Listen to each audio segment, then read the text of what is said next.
यहाँ भी झंडा फहरवा दिया। इसके लिए जज साहब, अनादि जी, तरुण जी और समस्त मेरे भाई बंधुओं को आभार, धन्यवाद। और तारागढ़ कमेटी के सदर साहब और हमारे रब भाई, इनसे काफ़ी समय से परिचय रहा हुआ है। यहाँ मैंने किसी ज़माने में आधी रात को मेडिकल कैंप लगाया हुआ है साहब, करीब 25 साल पहले। तो बहुत पुराना नाता है और निश्चित रूप से इस तरह के कार्यक्रम होते रहेंगे तो भाईचारा और धर्म सबके ऊपर होता है। सभी एक ही धर्म के हैं, सनातन धर्म। तो आप सबका पुनः धन्यवाद। इस तरह के कार्यक्रम होते रहें, हमें बुलाते रहें। धन्यवाद।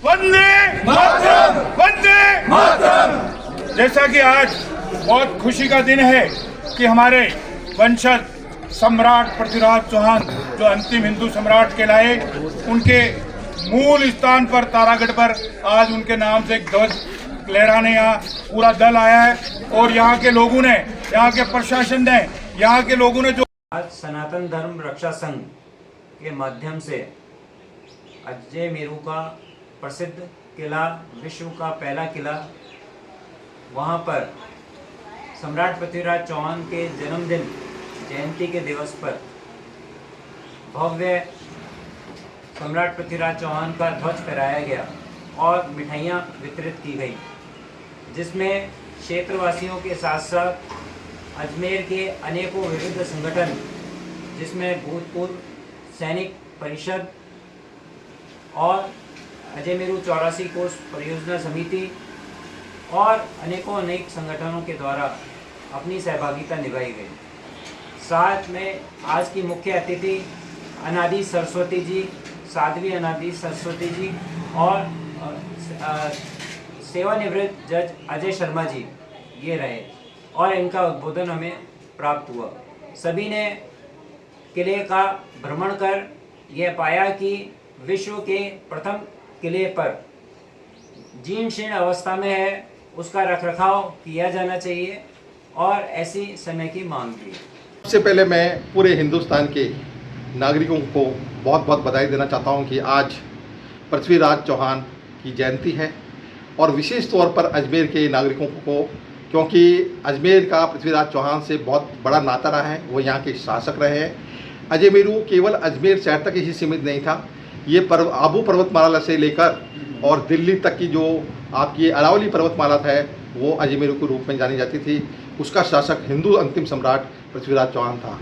आज तारागढ़ दुर्ग पर पृथ्वीराज चौहान का ध्वजा फहराकर एक नया इतिहास रचा गया है, जो कि इतिहास में भी इतिहास होगा कि पृथ्वीराज चौहान अजय मेरू के राज शासक होते हुए भी उनका झंडा तारागढ़ पर नहीं फहराया गया, परंतु आज के दिन विभिन्न संगठनों ने मिलकर विशेष तौर पर सनातन धर्म रक्षा संघ राजस्थान की ओर से यह आयोजन रखा गया और झंडा फहराया गया, जिसमें हमारी स्वामी अनादि सरस्वती संत के रूप में सानिध्य प्राप्त रहा।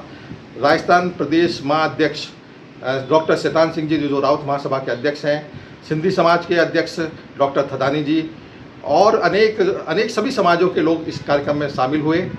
और जो आज का भव्य आयोजन दुर्ग पर किया गया, जिसमें कि मुस्लिम वर्ग ने भी वंदे मातरम, भारत माता की जय हो और पृथ्वीराज चौहान जिंदाबाद अमर रहे, इस नारों ने ये साबित कर दिया है कि हमारे जो पूर्वज पृथ्वीराज चौहान थे, कहने को अलग अलग धर्म जाति के लोग हम हो सकते हैं, परंतु हम यदि मूलतः उपजाएं तो सनातन धर्म हमारा है और सनातन धर्म में जो भी लोग हैं वो सब हिंदू और सनातनी हैं।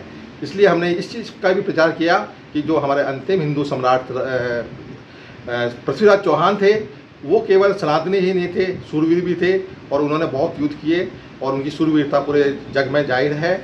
अंत में मैं एक ही चीज़ कहूँगा कि सनातन धर्म से पूरा विश्व संपन्न और सुखी रह सकता है, इसलिए सनातन धर्म की ही पालना की जानी चाहिए। और वैसे भी एक ही धर्म है और जो बाद में धर्म आए हैं वो भी उसी धर्म में से निकले हुए धर्म है। पूजा पद्धति अलग हो सकती है, परंतु वो सभी सनातन धर्म है और प्रारंभ से ही ये सनातन धर्म चलता आ रहा है। हम ये जो आज का आयोजन हुआ है, हम इसमें मीडिया के और जो भी अजमेर के वासी हैं, संगठन के निवासी हैं, और विशेष तौर पर इस कार्यक्रम को अपने राजनीति से इतना दूर, कोसों दूर रखा गया है। इसमें किसी प्रकार की राजनीति नहीं आने दी। इसी कारण से ये हमारा बहुत अच्छा कार्यक्रम हुआ।